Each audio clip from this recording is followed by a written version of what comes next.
자, 성도 여러분, 안녕하셨습니까? 이제, 성경 통독 기로하게 직 되고 있죠? 이제 신약 여러분 들어가십니까?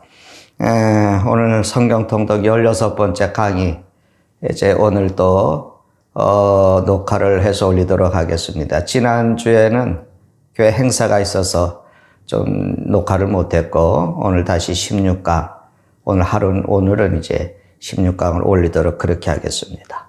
자, 우리 이제 좀 성경 연대 순으로 조금 이제 익숙해졌죠? 창세기, 출애굽기, 또 민수기, 신명기, 여호수아, 이렇게 흘러가는, 연대기적으로 보던 그 성경, 기억이 나죠? 창세기는, 창조시대하고 족장시대로 구분이 됐죠? 출애굽기에는 출애굽 시대로 우리가 이제 굳혔고, 자, 우리 이제 그 도표를 보는 것처럼, 출애굽 시기에는 이제, 바로 거기에 이 도표대로 이렇게 나오죠. 그 다음에 이제 광야, 시대, 이렇게 이제 그 형성이 되어지고, 또 사사 시대, 단일 왕국, 분열 왕국 시대, 그 다음에 포로 시대, 또 포로가 돌아오던 그런 시대. 이제 이게 우리가 역사적으로 보면서 성경의 뼈대를 그렇게 이제 세웠죠. 이제 그래 출애굽 시대와 광야 시대 이렇게 묶어 놓으면은 출애굽 시대는 출애굽기고 광야 시대는 이제 민수기가 들어가는데 거기에 레위기, 신명기가 포함이 됐다. 여호수아서는 가나안 땅을 정복해가는 그런 이제 시대였죠. 그리고 이제 우리가 지난번에 봤던 열왕기 상하 이야기를 했었어요. 열왕기 상하 이야기는 왕국 시대인데 단일 왕국 시대가 있고 왕국이 분열되던 분열 왕국 시대가 있었죠. 근데 이제 그 다음으로 이어지는 것이 역대기예요. 역대 상하 이야기입니다. 근데 이제 오늘 이제 역대 상하 이야기를 조금 이제 하도록 그렇게 하겠습니다. 이 역대 상하는 왕조실록이다 이렇게 얘기를 해도 되겠어요. 그것도 유다의 왕들 이야기. 이제 북왕국 이스라엘이 있고 또 망했죠. 남왕국도 이제 망하지 않습니까? 근데 우리가 지난번에 이제 열왕기하 마지막에 볼 때 남왕국이 지금 망하면서 특징 중에 하나가 성전이 파괴되죠. 그래서 그 상징적인 사건인데 하나님이 그들과 함께 하지 않았다는 아주 슬픈 사건이 일어나게 됩니다. 그리고 성경의 역사가 나라가 망했으니까 이제는 포로 시대로 넘어가는 거죠. 바벨론에 포로로 끌려간 시대로 넘어가는데 그러면 이제 그 중간에 무슨 얘기를 성경에 들어가면 역대기가 들어가 있는 거예요. 역대기 상하가 기록된 거죠.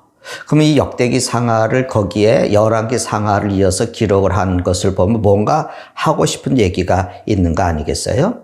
그래서 이제 역대기 상하를 이렇게 보면은 북쪽의 이스라엘의 역사는 다 빼버렸어요. 이스라엘의 왕들의 이야기는 다 빼버리고 남쪽의 유다의 역사, 유다의 왕들의 이야기만 기록을 했습니다. 근데 그 이유가 있을 거 아니겠습니까? 근데 이제 이 역대기를 기록한 사람은 누구냐면 에스라라 그래, 에스라. 자, 역대상, 역대하, 에스라, 느헤미야, 에스더. 성경이 이렇게 연결이 되잖아요. 그래서 여러분 지금 역대상하를 다 읽으셨는데 읽으시면서 에스라 이렇게 읽으시면서 느낌이 좀 있으셨습니까? 입김이 좀 있으셨어요? 자, 역대하를 이제 읽으면 그 다음에 연결되는 성경이 에스라서거든요. 근데 여러분 역대하 맨 마지막에 보면은 그 마지막 절하고 에스라서가 시작되는 첫 번째 절을 같이 이렇게 보면은 같은 말이 두 번이 반복되는 거예요. 그 역대하 마지막 장을 여러분 이렇게 보시면은 36장 22절, 23절에 있는 말씀을 보면은 무슨 얘기가 바하사의 고레스 왕 원년에 여호와께서 예레미야의 입으로 하신 말씀을 이루려고 이렇게 이제 말씀이 나와요. 그리고 그 23절은 바하사 왕 고레스가 이같이 말하노니 하면서 성경이 연결이 돼요. 자, 아까 역대 상하 다음에 에스라서가 나온다 그랬죠? 근데 그 에스라서의 처음을 보세요. 그 1장 1절에 보면은 자, 열왕기하 36장 22절에 나온 바사왕 고레스 원년에 여호와께서 예레미야의 입을 통하여 하신 말씀을 이루게 하시려고. 그리고 1장 2절에 에스라 1장 2절에 보면 바사왕 고레스는 말하노니 하면서 같은 말이 반복이 되는 거예요. 그러니까 에스라가 이제 역대기도 썼는데, 자, 에스라는 그런 관점을 보세요. 비록 나라가 망했지요. 수치스럽게 나라가 망했는데, 근데 이제 남쪽 유다를 중심으로 해서 다시금 이스라엘의 역사를 쓴 거예요. 그래서 이제 그것을 포로 시대에 남아있는 유대인들의 이야기하고 쭉 연결을 시킨 겁니다.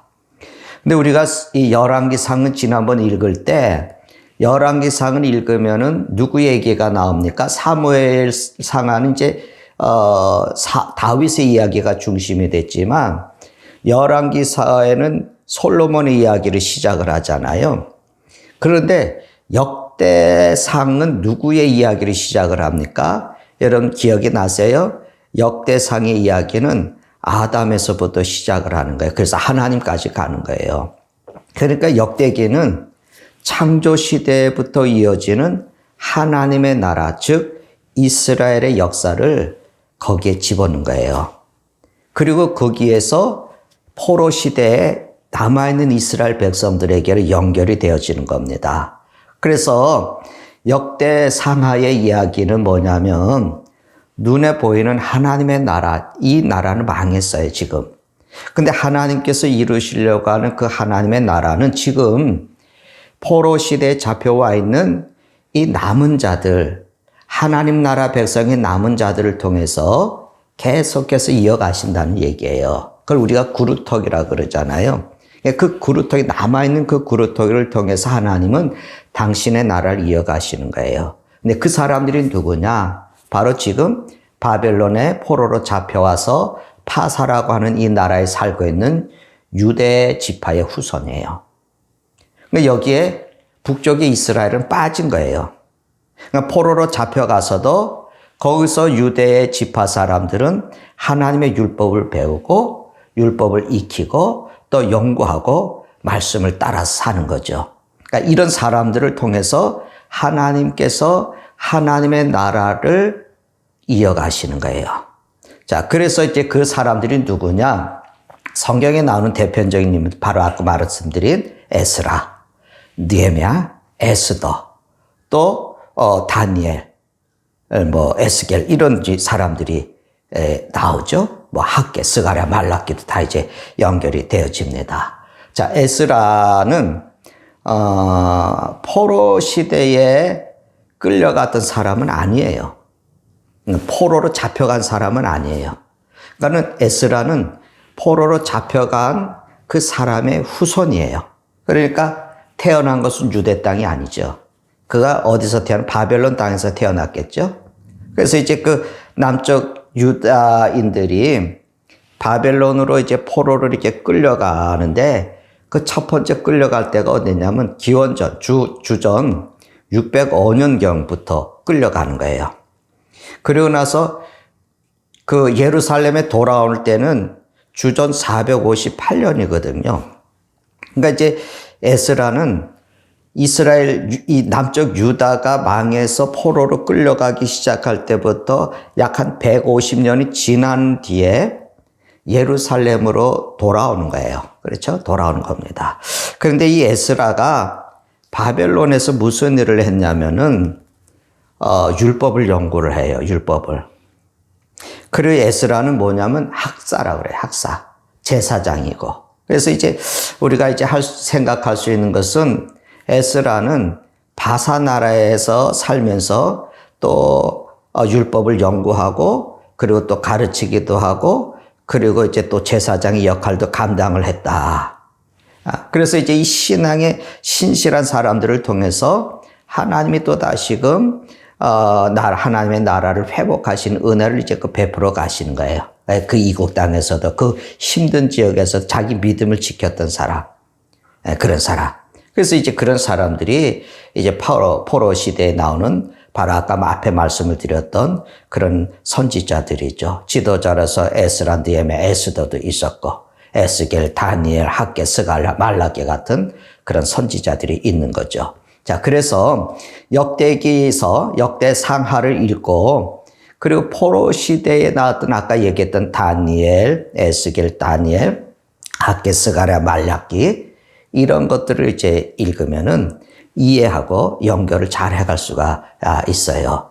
자, 역대상을 우리가 상하를 이제 전적으로 들어가서 보면은 아까 역대상이 창세기부터 시작을 한다 그랬죠? 보면 아담의 족보가 쫙 나와요. 그러니까 아담의 족보를 시작을 한다고 하는 것은 이스라엘은 뿌리가 어디냐? 창조부터 있다는 거예요. 하나님으로부터 우리는 시작이 된다는 거예요. 그래서 그 족보는 어디로 이어집니까? 다윗으로 이어지고 그리고 그 다윗의 후손으로 메시아가 올 것을 예언을 하는 거죠. 그 기다리는 거예요. 근데 이제 우리가 또 신약으로 넘어가게 되면 신약에 와서는 뭐예요? 바로 그 메시아가 그렇게 기다리던 메시아가 바로 예수님이시다. 이 얘기를 이제 그 신약에서 연결이 되어지는 거죠. 자, 지금 바벨론 포로 시기입니다. 에스라가 있을 때는. 그럼 이제 이 포로로 잡혀와서 하나님의 나라 백성으로 남아있는 이 후손들이 400년의 침묵의 시대를 지나가고 그리고 예수 그리스도로 이제 이어지는 신약의 시대로 이어지게 되는 거예요. 그러면 이제 역대상의 이 역대기의 중심 인물은 다윗입니다. 그리고 신앙의 중심은 성전이죠. 그래서 이제 열왕기서하고 우리가 읽다 보면 조금 차이점이 나오게 되는데 이상하게 역대기를 읽으면 레위 지파 사람들이 활동하는 이야기가 자주 나와요. 그 말은 뭐겠습니까? 바로 레위 지파 사람들이 활동했다고 하는 것은 그 레위 지파 사람은 성전에서 주의 일을 봉사하는 하나님의 선한 일을 감당하던 사람들 아니겠어요? 그러니까 역대기 이야기는 성전을 중심으로 하는 이야기가 나오는 거예요. 그러니까 신앙의 중심, 또 하나님 나라, 세상 문화가 있잖아요. 하나님의 문화가 중심이 되는 그런, 오늘로 얘기하면 교회 중심이 되는 그런 신앙의 모습을 얘기할 수 있어요. 그리고 다윗의 이야기가 이제 곧 그 후손으로 오는 메시아로 연결이 되어지고 신약에서는 그 메시아가 예수님이시다라고 하는 것을 나타내고 증거하고 있는 거죠. 자, 역대기의 이야기의 또 특징이 뭐라 그랬습니까? 북쪽 이스라엘에 대한 얘기는 없었어요.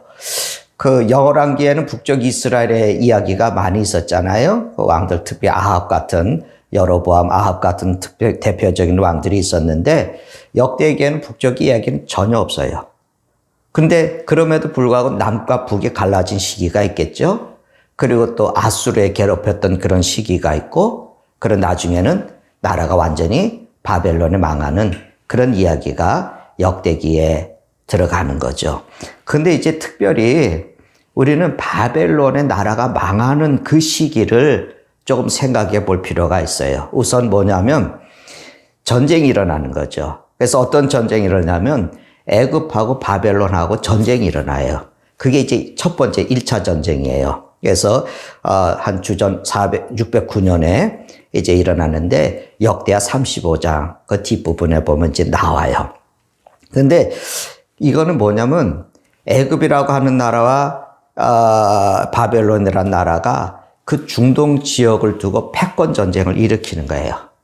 그러니까 애굽은 남쪽이고 바벨론은 북동쪽에 있는 이제 나라인데 그 지역 패권을 주고 싸우는 거죠. 오늘 보세요. 미국이나 중국하고 이 싸우는 거 맞죠? 우리는 거기에 끼어 있는 거예요. 예. 그러니까 유다가 남쪽에 그 애굽하고 북쪽에 바벨론하고 싸우는데 중간에 끼인 거예요. 지형적으로. 그래서 애굽 왕이 나중에 어떤 일이 일어나냐면 애굽의 그 느고라고 하는 왕인데 요시아 왕을 죽이게 돼요. 그래서 이사야서 보면 요시아 왕이 죽던 해 이런 얘기가 지금 나오잖아요. 그리고 이제 그래서 요시아 왕이 이제 그 죽는데 그럼 백성들이 이제 여호와스라고 하는 그 왕을 또 세우는 거예요. 자, 그런데 이제 애굽 왕이 또 이스라엘이 유다가 세운 여호와스를 폐해버리고 여호야김이라고 하는 새로운 왕을 세워요. 요시야 왕이 16대 왕이었는데 여호야김은 이제 18대 왕이잖아요. 그래서 이제 여호야김이 애굽을 섬기게 됩니다. 자, 그런데 이제 그때는 이미 북쪽은 망해버린 때예요. 아수르라고 한 나라에 망했죠. 아수르가 굉장히 큰 나라였거든요. 그런데 이 강한 나라가 슬슬 약해지더니 신흥 국가였던 바벨론에 망해버린 거예요. 그러니까 뭐 한 600여 년 동안 그 지역의 패권을 차지하고 있던 아수르가 망해버리니까, 약해져 버리니까 남쪽의 애굽하고 그 신흥 제국이 된 바벨론이 세력 확장을 위해서 싸우게 되는 거죠. 근데 그 싸움이 어디서 일어나냐면 갈그미스라고 하는 곳에서 싸우게 되는 거예요. 근데 이 싸움은 고래들의 싸움인데, 뭐 이건 역사에도 유명한 싸움이거든요. 그래서 이게 바로 이제 애굽하고 바벨론의 1차 전쟁입니다. 이게 609년에 일어난 건데, 자, 이 전쟁을 하기 위해서 애굽은 어떻게 해야겠어요? 유다를 거쳐가는 거예요, 유다를. 유다 북쪽 위에 갈그미스라고 하는 것을 국경 저 넘어서 이제 있는데 거기까지 쭉 올라가는 거예요. 유다를 거쳐가야 되는 거죠. 아까 말씀드린 것처럼 애굽의 왕인 느고란 왕인데, 그 이제 팔레스틴 북쪽에 있는 쪽으로 쭉 올라가면 무기또라고 하는 것에 진을 친 거예요. 무기또는 이제 이스라엘, 유다 북쪽 이스라엘에 있던 그 지역인데, 그 이제 진을 친 거예요. 그 이것을 유다 왕 요시아가 알았어요. 그래서 군대를 끌고 올라갔죠. 근데 거기서 싸웠는데 전쟁이 져요. 그리고 요시아가 거기서 죽습니다. 전쟁에서 죽어요. 그래서 애굽의 왕 느고가 그리고 이제 북쪽으로 올라가죠. 그런데 이제 갈그미스라는 곳에서 바벨론과 싸운다. 성과가 좋지 않은 거야. 누가 이겼다, 누가 졌다. 뭐 이제 그런 아마 판가름은 안 나오고 상처를 많이 이제 서로 이제 입은 것 같아요. 철군하고 돌아오는 겁니다. 애굽에서 돌아오고 유다 왕을 죽였는데, 요시아가 죽었는데, 왕이 하나 또 쓴 거예요. 살룸이라고 그렇기도 하고, 여호아스라고도 그러는데, 아니, 애굽 왕 느고가 딱 보니까, 요시아를 죽였는데, 느닷없이 왕이 또 하나 세웠거든. 자기 허락도 안 받았어요. 그래서 그 왕을 폐위시키는 거예요. 그러니까 힘으로 그런 거죠. 그리고는 여호야김을 대신 왕으로 세우는 겁니다. 그래서 그때부터 유다 왕 여호야김은 애굽에 자기를 세워줬으니까 그 강한 힘에 조공을 바치는 거예요. 애굽의 종속하에 들어가게 되는 겁니다. 자, 그러다가 두 번째 또 전쟁이 일어나는 거예요. 그러니까 또 이게 애굽하고 바벨론이 또 전쟁을 하게 되는데, 자, 그래 기억을 이 두 번째 전쟁에서 어떤 일이 일어나냐면 바로 다니엘서가 그 배경이 돼요. 이제 포로식의 예언서가 일어나. 자, 느부갓네살 왕이 그때 이제 승리를 합니다. 느부갓네살은 승리를 하고, 그리고 점점점 유다까지 침략을 하고, 남아 정책도 세고, 또 다시 애굽을 섬기던 여호야김이 바벨론 느부갓네살을 섬기게 되고, 이때 이제 다시 얘기하겠지만 다니엘을 비롯해서 또 세 친구들도 또 유력한 유대의 일꾼들이 포로로 잡혀 끌려가는 거예요. 이게 이제 1차 포로 끌려가는 겁니다. 자, 아까 말씀을 드린 것처럼 유다가 애굽의 종속이 되어서 조공을 바쳤잖아요. 자, 조공을 바쳤는데, 근데 또 애굽과 바벨론의 전쟁이 또 일어나서 또 고래들 싸움에 또 새우가 등이 터지는 거예요. 근데 이번에는 승부가 완벽하게 나버렸어요. 바벨론 느부갓네살 왕이 처절하게 전쟁에서 승리를 합니다. 그리고 그참에 이제 남쪽으로 진격해서 유다를 침공했단 말이죠. 그래서 유다가 이제 애굽의 조공을 바치다가 이제 바벨론의 지배를 받게 되는 거예요. 그래서 이제 그때 유다의 그 왕인 여호야김은 갈등을 겪지 않겠어요? 야, 계속 애굽을 따라야 될까? 다시 강해진 바벨론을 따라야지 될까? 막 그러면서 이제 할 때, 이때 예언자가 하나 나타나요. 이 예언자가 누구냐면 예레미야예요. 예레미야는 무슨 예언을 했습니까? 예레미야는 예레미야서 2장 보면 그 상황을 우리가 이해를 하죠. 22장 보면 상황을 이해하게 되는데, 그 역대하 36장 6절에 보면은 이런 얘기가 바벨론 왕 느부갓네살에 올라서 그를 지어 그 쇠사슬을 겨우 바벨론으로 잡아가고 그런 얘기를 해요. 자, 그런데 그 여호야김 왕이 바벨론에 잡혀갔다는 얘기는 역사적인 얘기는 없는데 아마 이 성경이 어떤 얘기를 하면서 잘못 얘기가 된 것 같기도 한데 그 여호야김이 나중에 시간이 지나고 3년이 바벨론의 지배를 받고 있는데 3년쯤 지난 다음에 바벨론을 배반해 버리는 거예요. 그러니까 느부갓네살 왕이 그걸 알고는 화가 나서 군대를 보낸 거예요, 군대를. 그러니까 처절하게 짓밟아요. 근데 이거에 대해서 예레미야가 예언을 했어요. 여호야김이 죽는다고. 그래서 여호야김이 거기서 죽어요. 그리고 쓸만한 사람들이 다 포로로 잡혀갔는데 바로 그게 아까 말씀드린 1차 포로 끌려가는 거예요. 그 다니엘, 세 친구들. 네. 그렇지만 그래도 나라가 완전히 망한 것은 아닙니다. 나라가 완전히 망한 것은 아니고 이제 그나마 그런 나라는 이제 유지를 그렇게 이제 하는 거죠. 그래서 이제 그 전쟁에서 여호야김이 죽습니다. 그 어떻게 죽느냐면 자 이때 이제 이때 열왕기하 24장에 보면은 이 여호야김이 바벨론 왕을 배신하고 그리고 이제 전쟁이 일어나서 죽는 그 사건이 이제 일어나요. 그때 이제 배경이 되는 게 에스겔서가 그때 이제 나타나게 되는데 자 느부갓네살 왕이 또 군대를 보냈어요. 그런데 그 3년간 섬기다가 배반하니까 이 군대를 보냈습니다. 근데 그 유명한 예레미야가 말이죠. 여호야김에게 뭐라고 해요? 바벨론 섬겨야 돼. 애굽 섬기지 말고 바벨론을 섬겨야 돼. 그러지 않으면 죽어. 망해. 그렇게 이제 예언을 했단 말이죠. 권면을 하고 권고했어요. 근데 이 메시지를 증거하건 때문에 예레미야서를 읽어보면 눈물을 흘리면서 그렇게 하는데 매국노가 돼서 핍박을 받아요. 근데 왜 그랬을까? 여러분 나라라고 하는 것을 보면 지금 우리가 미국이 있고 중국이 있고 또 전에는 뭐 소련도 있고 일본도 있고 막 이제 그래서 우리가 그 강대국에 이렇게 둘러싸여 있잖아요. 정치하는 거 보면은 어느 사람은 미국 편이고 어느 사람은 중국 편이고 어느 사람은 일본 편이고 어느 사람은 소련 편이고 이래가지고 우리나라랑 다를 바 없어요. 중국 파냐 미국 파냐 일본 파냐 정치는 그렇게 싸우는 거예요. 근데 그때 유다도 바벨론을 추종하는 사람, 애굽을 추종하는 사람이 있는데 누가 그때는 득세했냐면은 애굽을 추종하는 사람들이 그 득세할 때예요. 그래서 바벨론을 배반하는 거죠. 애굽을 우리가 따르자. 애굽이 우리를 도와줄 거다. 그래서 이제 바벨론을 배반을 하게 되는데 그런데 이제 예레미야는 아니다. 바벨론 배반하면 망한다. 바벨론을 따라야 된다. 그렇게 얘기해요. 그러니까 이 사실을 알게 된 느부갓네살 왕이 그 유다를 침공한 거예요.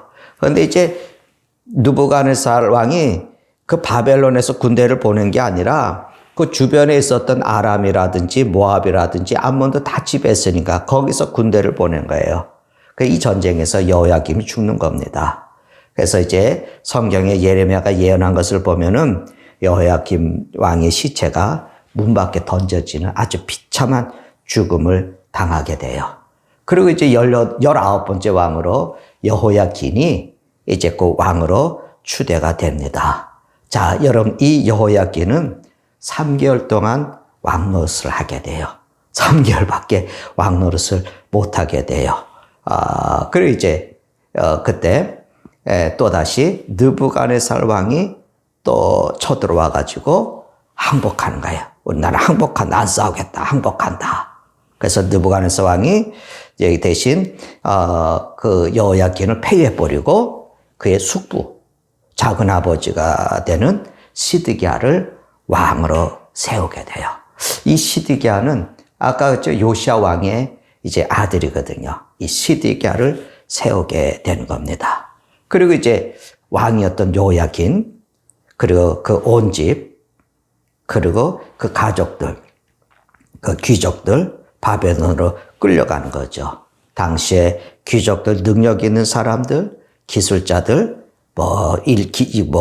그 한 10,000여 명이 끌려가게 되고 성전에 금으로 된 기구들도 그 성물들, 보물들이 다 약탈해 가요. 이게 두 번째 포로예요. 이게 두 번째 포로. 근데 이때 누가 끌려가냐면 에스겔이 끌려가요. 자, 다니엘은 2차 포로 때 끌려갔고 이미 바벨론에 있는 거고 2차 포로 때에 이 에스겔이 끌려가게 되는 겁니다. 그래서 에스라, 느헤미야, 에스더 그리고 학개스가라, 말라기는 포로로 끌려갈 때 사람이 아니고 포로에서 돌아올 때 사람, 한참 후대 사람이죠. 그것을 우리가 기억을 하십시다. 16강은 오늘 여기까지 얘기를 하고 이제 17강에서 또 다시 조금 더 얘기를 하도록 그렇게 하겠습니다. 수고하셨습니다.